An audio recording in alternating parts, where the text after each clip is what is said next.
Oke, assalamualaikum warahmatullahi wabarakatuh. Baik, bismillahirrahmanirrahim. Alhamdulillahilladzi arsala rasulahu bil huda wa dinil haqq liyuzhirahu ala dinihi wa kafa syahida. Asyhadu alla ilaha illallah wa asyhadu anna muhammadar rasulullah nabiyya ba'da ma ba'du. Rabbi shrah li sadri wa yassir li amri wahlul 'uqdatam min lisani yafqahu qawli. Allahumma shalli ala sayyidina Muhammad wa ala Muhammad kama shallaita ala sayyidina Ibrahim wa ala sayyidina Ibrahim wa barik ala sayyidina Muhammad wa ala sayyidina Muhammad kama barakta ala sayyidina Ibrahim wa ala sayyidina Ibrahim fil alamin innaka Hamidum Majid. Ya, baiklah, kita sedikit membahas mengenai moderasi beragama. Yang pastinya ini moderasi beragama dalam sudut pandang agama Islam, ya. Nah, dalam agama Islam kata moderasi ini sebenarnya sudah tidak asing, ya. Kenapa? Karena arti moderasi sendiri itu adalah tawazun atau keseimbangan. Agama Islam itu adalah agama yang sangat seimbang, ya. Agama yang bukan hanya menitik beratkan pada satu sektor saja atau itu hanya pada satu alam saja gitu ya, yaitu alam akhirat, ya.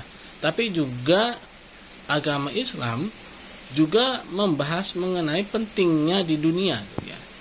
Nah, itu ya. Jadi dalam agama Islam ini adanya keseimbangan dalam kehidupan manusia, ya.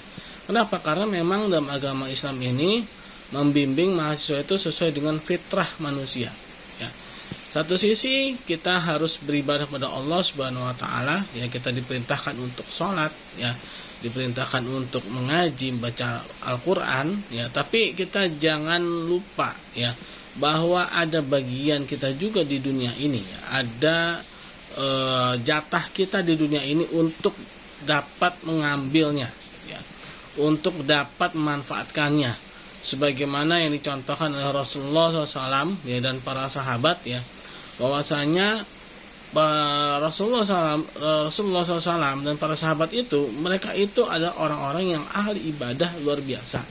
Tapi di samping ahli ibadah mereka itu adalah orang-orang yang kaya raya, ya.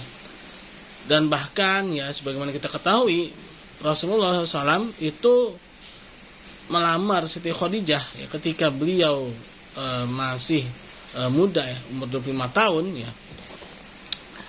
Beliau itu menikahi Siti Khadijah itu dengan mas kawin 100 ekor unta merah gitu ya.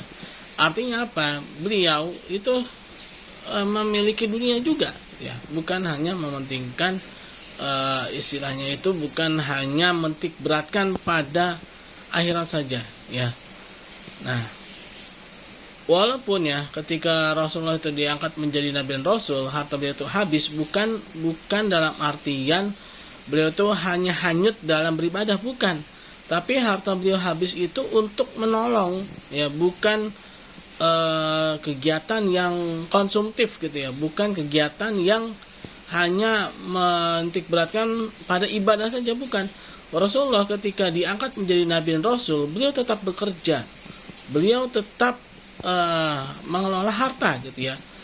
Tapi harta beliau itu habis itu bukan karena hanya dalam beribadah, tapi karena untuk menolong, ya, untuk perjuangan Islam, ya. Nah, jadi jangan salah, ya. Ada orang yang menganggap gini, ya udahlah, Rasulullah SAW sendiri ada yang mengatakan bahkan mohon maaf, ya, miskin gitu kan. Salah besar itu, ya, salah besar. Rasulullah SAW itu kaya raya. Adapun harta beliau habis itu bukan karena beliau itu tidak bekerja, bukan.